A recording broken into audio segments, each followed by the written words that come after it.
Welcome to icon news. నేను మీ పవన్ కృష్ణమూర్తి. తెలంగాణ తెలుగుదేశం పార్టీలో ఒక చర్చ మొదలైంది.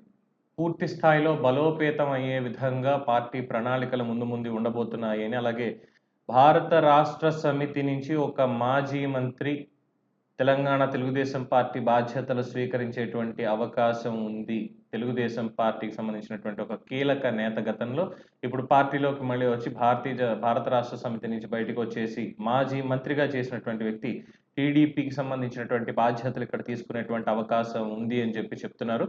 సో ఇప్పటికే మొత్తం అంతా కోల్పోయినటువంటి బీఆర్ఎస్ నాయకులు అటు కాంగ్రెస్లోకి కానీ ఇటు బీజేపీలోకి కానీ పోలేక ప్రత్యామ్నాయ రాజకీయం ఏం చేయాలి, మనం ఎక్కడికి వెళ్ళినా కూడా ఎదురు దెబ్బలే తప్పితే ఏమి ఉండవు. ఇప్పుడు మనకంటూ ఒక అస్తిత్వం నెలకొల్పుకోవాలంటే ఎవరితో వెళ్ళాలి అంటే అటు ఆంధ్రప్రదేశ్లో మాత్రమే కాదు, ఎన్డీఏలోనే కీలకంగా మారినటువంటి తెలుగుదేశం పార్టీ అయితేనే మనకి ప్రత్యామ్నాయంగా ఉంటుంది, మనం దానికి వెళ్ళాలి అనేటువంటి ఆలోచనలో ఉన్నారు అనేది స్పష్టంగా తెలుస్తోంది. అలాగే చాలామంది బీఆర్ఎస్ పార్టీ పతనం అయిపోవడంతో అందులో ఏం మిగిలిందేమీ లేదు, ఇక్కడ ఉన్నటువంటి నియంత్రణతో పోకడలు ఇన్నాళ్ళు అయిపోయాక ప్రజలు కూడా పట్టించుకునేటువంటి పరిస్థితి లేదు అన్నటువంటి నేపథ్యంలో అనేక మంది బీఆర్ఎస్ మాజీ మంత్రులు, మాజీ ఎమ్మెల్యేలు మళ్ళీ తెలంగాణలో తెలుగుదేశం పార్టీలో చేరి పార్టీకి జవజీవాలు అందించాలి. క్యాడర్ బలంగా ఉంది, ఇప్పటికీ క్యాడర్ బలంగానే ఉంది. బలమైనటువంటి క్యాడర్తో మరింత నిర్మాణాత్మకంగా వెళ్తే ఖచ్చితంగా మనకంటూ ఒక స్థాయి ఇక్కడ కలుగుతుంది. తెలుగుదేశం పార్టీకి ఉన్నటువంటి పాజిటివ్ ఇమేజ్ కావచ్చు, ఇక్కడ ఉన్నటువంటి అభిమాన గణం కావచ్చు, అలాగే కేంద్రంలో ఉన్నటువంటి పొత్తు కావచ్చు, ప్రస్తుతం కీలకంగా ఉన్నటువంటి స్థాయి కావచ్చు, ఇవన్నీ లాభిస్తాయి అనేటువంటి అవకాశంతో తెలుగుదేశం పార్టీ వైపు చూస్తున్నారు అనేది తెలుస్తోంది. అలాగే రాబోయే స్థానిక సంస్థల ఎన్నికల్లో తెలుగుదేశం పార్టీ పోటీ చేయడం ఖాయం. తెలంగాణలో జరిగేటువంటి జిహెచ్ఎంసీ ఎలక్షన్స్ కావచ్చు, పంచాయతీ మున్సిపల్ ఎలక్షన్స్ కావచ్చు, జడ్పీ ఎలక్షన్స్ కావచ్చు, తెలుగుదేశం పార్టీ విడిగా పోటీ చేస్తుంది అని చంద్రబాబు నాయుడు గారు ఎన్నికలు అయిపోయిన వెంటనే ఆయన ప్రకటించడం అనేది జరిగింది. అది కూడా రిజల్ట్ రాకముందే.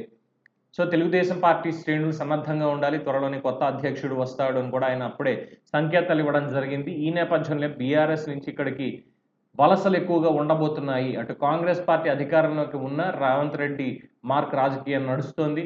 ఆయన వీళ్ళని మళ్ళీ అందులోకి తీసుకునేటువంటి అవకాశం లేదు. దాంతో ప్రత్యామ్నాయ రాజకీయాలు మళ్ళీ మొదలు పెట్టాలి, తెలుగుదేశం పార్టీ తోటి చేయాలి అనేటువంటి స్థాయికి బీఆర్ఎస్ నేతలు వచ్చేశారు. లోగుట్టు పెరుమాళ్ళ గరక అని పొద్దున్న ఒకవేళ బీఆర్ఎస్ నుంచి కేసీఆర్, కేటీఆర్ కూడా మళ్ళీ సొంత ఇంటికి వెళ్ళిపోదామని చెప్పి తెలుగుదేశం పార్టీలోకి వచ్చినా కూడా ఆశ్చర్యపోవక్కర్లేదు అని సెటైర్లు కూడా వినిపిస్తున్నాయి. ఏదేమైనప్పటికీ బీఆర్ఎస్కి ఏది కలిసి రాలేదు. అందులో ఉన్నటువంటి నేతలు ఈ విధంగా ఆలోచించడం అనేది కాస్త ఆశ్చర్యంగానే ఉంది. అలాగే కవిత అరెస్ట్ తర్వాత అటు కేసీఆర్ మీద నమ్మకం కోల్పోయారు మొత్తం నేతలందరూ కూడా. ఇప్పటివరకు ఏదో పోరాటం చేస్తున్నాడు, కేసీఆర్ మాట్లాడుతున్నాడు, అది చేస్తున్నాడు అన్నటువంటి నేపథ్యం తప్ప ఇంకొకటి ఏదీ లేదు. సో దీంతో తెలంగాణ తెలుగుదేశం పార్టీకి మళ్ళీ పునర్వైభవం వచ్చేటువంటి అవకాశం ఉంది అనేది కూడా తెలుస్తుంది. భవిష్యత్తులో కేటీఆర్ కానీ కేసీఆర్ ఇద్దరు కూడా అరెస్ట్ అయ్యేటువంటి అవకాశం ఉంది అని చెప్తున్నటువంటి నేపథ్యంలో బీఆర్ఎస్లో ఉన్నటువంటి సీనియర్ నేతలు అనేక మంది పార్టీ మారాల్సిందే అన్న నిర్ణయానికి వచ్చారు అన్నది సుస్పష్టంగా తెలుస్తున్నటువంటి అంశం. చూద్దాం మరి తెలంగాణ బీఆర్ఎస్ అధినేత ఆయన ఆలోచన ఎలా ఉండబోతోంది, అలాగే ఎంతమంది తెలుగుదేశం పార్టీలో చేరతారు, చంద్రబాబు నాయుడు గారు ఎవరిని అధ్యక్షుడిగా ఇక్కడ ఎంపిక చేస్తారు, ఇక్కడ ఉన్నటువంటి తెలుగుదేశం నేతలని కాకుండా బీఆర్ఎస్ నుంచి వచ్చేటువంటి నేతకి పార్టీ పగ్గాల అప్పగిస్తే ముందు దానికి సంబంధించినటువంటి పరిణామాలు ఎలా ఉంటాయి, క్యాడర్ యాక్సెప్ట్ చేస్తారా, ప్రస్తుతం ఉన్నటువంటి నేతలు యాక్సెప్ట్ చేస్తారా, కష్టపడుతున్నటువంటి వాళ్ళు తెలియాలి. దీని మీద మీ అభిప్రాయాన్ని కామెంట్స్ రూపంలో తెలియజేయండి. చూస్తూనే ఉండండి ఐకాన్ న్యూస్. నేను మీ పవన్ కృష్ణమూర్తి.